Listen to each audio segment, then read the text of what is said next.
চাওক UPPLৰ কাৰণে এইবাৰ নিৰ্বাচনটো বহুত ভাল নিৰ্বাচন। আমি অকলে নিৰ্বাচন খেলা সিদ্ধান্ত যেতিয়া ঘোষণা কৰিছোঁ, বিটিআৰ অঞ্চলৰ UPPLক ভাল পোৱা ৰাইজ শুভাকাংক্ষীসকল চবে উৎফুল্লিত হৈছে। কাৰণ যোৱা নিৰ্বাচন আমাৰ যিটো বেয়া হ'ল, ইয়াৰ কাৰণে আমাৰ বড়োলেণ্ডবাসী ৰাইজে যিহেতু চবেই বিচাৰিছিলে যে শান্তি নিৰ্মাণ কৰিব পৰা, সমন্বয় আনিব পৰা, চবকে সুৰক্ষা দিব পৰা UPDPL দল আগৰ চৰকাৰত আহিব লাগে, এইটো চবে কামনা কৰিছিলে। কিন্তু ইলেকশ্যন ফল বেয়া হোৱাৰ পিছত চবেই ভাবিলে যে ইয়াৰ বহুত ডাঙৰ এটা ষড়যন্ত্ৰ হৈছে আৰু ইয়াৰ কাৰণে আমাক সকলো ক'লে যে অকলে নিৰ্বাচন খেলিব লাগে। আমি অকলে নিৰ্বাচন খেলিলোঁ আৰু চবেই এতিয়া উৎফুল্লিত হৈ আনন্দিত হৈ UPPLৰ আমাৰ প্ৰাৰ্থীসকলক সহায় কৰিবলৈ ওলাই আহিছে। মাজবাট সমষ্টিত ৰবীন্দ্ৰ বসুমতাৰী ডাঙৰীয়া আমাৰ প্ৰাৰ্থী। ৰবীন্দ্ৰ বসুমতাৰী ডাঙৰীয়াক সকলো জাতি জনগোষ্ঠীয়ে আজি সঁহাৰি দিছে, সমৰ্থন দিছে। গতিকে আমাৰ 15টা সিটৰ ভিতৰত 10ৰ পৰা 12টা সিটত আমি এতিয়া ভালকৈ কণ্টেষ্ট কৰি আছোঁ আৰু জিকাৰ মেক্সিমাম সম্ভাৱনা আছে। চাওক BJP আৰু BPF ইয়াত খেলিছে। য'ত BJPৰ কেণ্ডিডেট আছে তাত BJPৰ কেণ্ডিডেটৰ লগত, য'ত BPFৰ কেণ্ডিডেট আছে BPFৰ কেণ্ডিডেটৰ লগত কণ্টেষ্ট হ'ব। এইটোৱে বাস্তৱ কথা, ৰাইজেতো দেখিবলৈ পাইছে, পেপাৰত দেখা পাই কৈছোঁ মই, টিভিত দেখা পাই। তো গতিকে আজি ৰাইজক কি লাগে? ৰাইজক সেৱা কৰা নেতা লাগে, ৰাইজৰ লগত সদায় থাকিব পৰা সাধাৰণ মাটিৰ মানুহ লাগে। তো যদি সি মানে বহুত পাৱাৰফুল হৈ যায়, ৰাইজৰ লগত নাথাকে, ৰাইজক সেৱা নকৰে, নিজৰ মতলবত কাম কৰি থাকে, তাকতো ভোট দি লাভ নাই।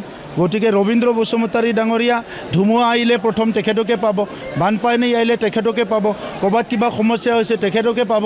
চ' আমাক কি লাগে? প্ৰাৰ্থীটো তেনেকুৱাই লাগে। সেইকাৰণে ৰবীন্দ্ৰ বসুমতাৰী ডাঙৰীয়া বিপুল ভোটত জয় হ'ব। চাওক আমি অকলে নিৰ্বাচন খেলিছোঁ, ইয়াত কাৰ আমাৰ বিপক্ষে থিয় হৈ এইটো আমাৰ মতলব নাই। আমাৰ কথা হৈছে বড়োলেণ্ডৰ 35 লাখ জনগণ, 26টা জনগোষ্ঠীৰ ওপৰত আমাৰ আস্থা আৰু বিশ্বাস আছে, কাৰণ আমি কাম কৰিছোঁ।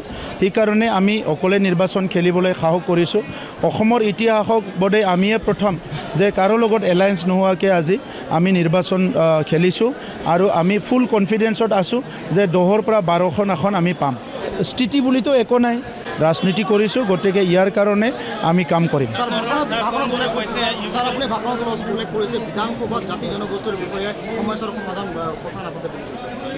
চব আপোনালোকে দেখিয়ে পাইছে না, কোনোবা এজনে কিবা একদম একো মিনিংলেছ কথা এটা ওলাই দিব, সেইটো ক'লে হাঁহি তামচা কিবা কিবি কৰি গোটেই টাইম পাছ হৈ যাব। চ' এইবিলাকেই কথা। চ' মূল্যবোধৰ ৰাজনীতি হ'ব লাগিব। বিধানসভাখন জাতি জনগোষ্ঠীৰ কাৰণে ব্যৱহাৰ কৰিব লাগিব। ৰাস্তা দলং বনাইছে, উন্নয়ন কাম কৰিছে, ঠিকেই আছে, কিন্তু জাতি জনগোষ্ঠীয়েতো জীয়াই থাকিব বিচাৰে নিজৰ পৰিচয় অস্তিত্বলৈ। এই কামটো কিয় ইগন'ৰ কৰি চলিছে? কৰি আছে হিংসা কৰা পাৰ্টীয়ে। ইয়াত ইলেকশ্যন খেলিছে যেতিয়া হিংসাটো কৰিবই। আমিতো অহিংসা পাৰ্টী, শান্তিৰ পাৰ্টী, গতিকে হিংসা কৰি একো লাভ নাই। যিমান হিংসা কৰিব ৰাইজে ইমান বেয়া পাব। কোনো কাৰণত দীপেন বড়ো ডাঙৰীয়াক হাৰাব নোৱাৰে, যিমানে হিংসা কৰক। দীপেন বড়ো ডাঙৰীয়াক ওদালগুৰিবাসীয়ে বিচাৰিছে, আমি প্ৰাৰ্থিত্ব দিছোঁ। আৰু দীপেন বড়ো ডাঙৰীয়া অকল ওদালগুৰিৰ নহয়, সমগ্ৰ বড়োলেণ্ড আৰু অসমক নেতৃত্ব দিব পৰা এজন নেতা, সেই হিচাপে চবে একচেপ্ট কৰিছে আৰু বিপুল ভোটত বিজয় হ'ব। আজিৰ তাৰিখত মই ক'ব বিচৰা নাই, কিন্তু 4টা সমষ্টিতে কেম্পিং বহুত ভাল চলি আছে। 6 তাৰিখৰ পিছত আপোনালোকক মই ক'ম। তেখেতে চিনি নাপায় যদিতো নাজানে। মাজবাটবাসীক এনেকুৱা এজন মানুহৰ নাম কওক যাক ৰবীন্দ্ৰ বসুমতাৰী চিনি নাপায়। তেখেতে চিনি নাপায় যদি বেলেগ কথা, তেখেতে হয়তো ইয়াত নাথাকে এইকাৰণে চিনি নাপায়। ৰবীন্দ্ৰ বসুমতাৰী ইয়াতে আছে, মই 20-30 বছৰ লগ পালোঁ। ইয়াতে বড়ো সংগ্ৰামত থাকিল, পাৰ্টি কৰিলে, সমাজৰ লগত সদায় আছে। চাওক আপোনালোকে কি বুজিছে? ইয়াৰ মতলব সেইটোৱে, তেখেতে আমাক ইতিমধ্যে ভয় কৰিছে। আৰু ৰবীন্দ্ৰ বসুমতাৰী ডাঙৰীয়াক যে ভিতৰে ভিতৰে চবে সমৰ্থন কৰিছে, ইয়াৰ উমান পাইছে। তো সেই কথাটোকে তেখেতে কৈছে। ট্ৰেক্টৰ নচলিলেতো ৰাইজে ভাত খাব নাপাব। এতিয়া বৰষুণ পৰিছে, মাটি ঢিলা হৈছে, ট্ৰেক্টৰৰে কাম, এতিয়া বেলেগ কাম নাই।